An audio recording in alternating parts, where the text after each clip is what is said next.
We are here today to celebrate hemp and cannabis. And we're also happy to announce the launch of a campaign to put this thing back on the ballot.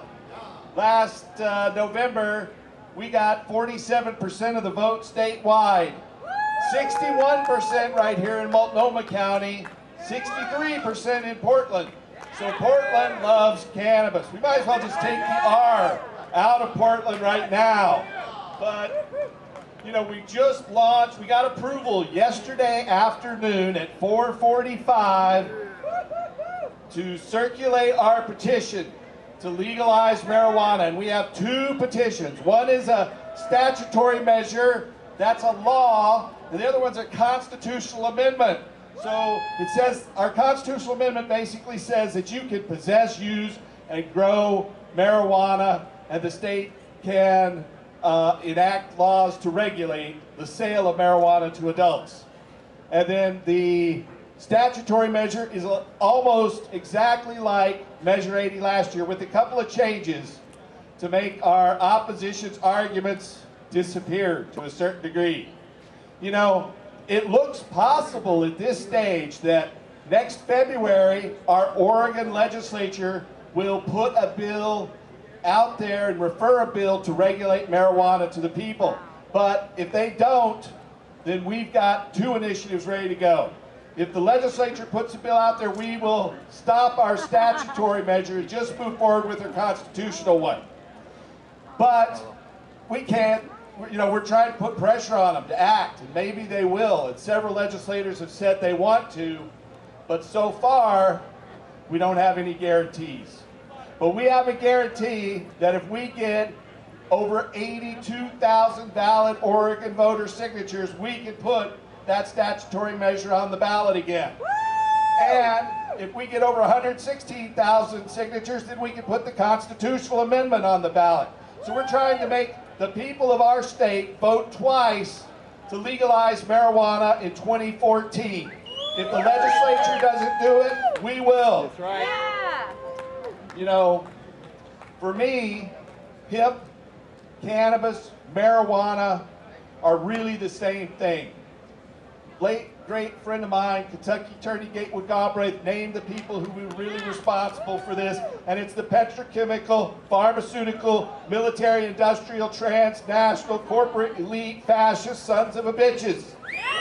And they sold us that there was a deadly new drug called marijuana. And it was based on this anti-Hispanic racism that they used this word, marijuana. If they'd said hemp, they never would have been able to criminalize it. So, you know, they created this to protect the petrochemical and wood fiber industries. And so they said it was a deadly new drug, but really it's the oldest crop known to man. All archaeologists agree that marijuana has been cultivated at least 12,000 years and maybe over 30,000 years. You know, the first agricultural crop, it might be the very reason that our ancestors gave up the hunter-gatherer way of life and started planting plants so they could have a stash. And they could have, you know, they found frozen remains in tombs where the people are buried or die carrying their herb with them, the same way I will be found carrying my herb with me. But the truth of the matter is that it's really about fuel and fiber. The drugs are just a smokescreen. It's really about money, power, and the continued centralization of economic and political control. So our initiatives are out there, and we need you to get involved. Go right over to the booth with the American flags. Sign that petition, please. If you're not registered to vote, get registered to vote. We've got to register and vote and take this system back. And the more of us that register, the sooner that will happen.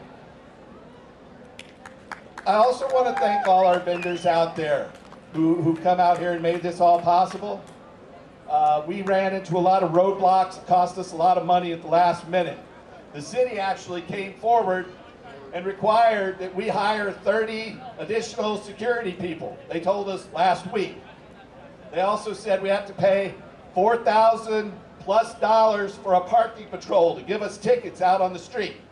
They basically dropped $30,000 worth of bills on us the last minute, trying to say, if you don't do it, no permit. Well, we did it. You know, we put it together. But, you know, I just want you to know it takes a lot of volunteer effort, a lot of volunteer work, and as several people have said from this stage, freedom isn't free. It's constantly being assaulted, and it's 2 steps forward and 1 step back. Right now, we're seeing some steps forward. The votes in Washington and Colorado have changed the whole dynamic. You know, we got 47% of the vote last November, but recent polls have shown that the support for cannabis legalization now is up over 63%. So we put something on the ballot, they know we're going to win next time. People are educated. So help us do that. Get involved, register to vote, help us circulate this petition, and help us restore hemp. Thank you.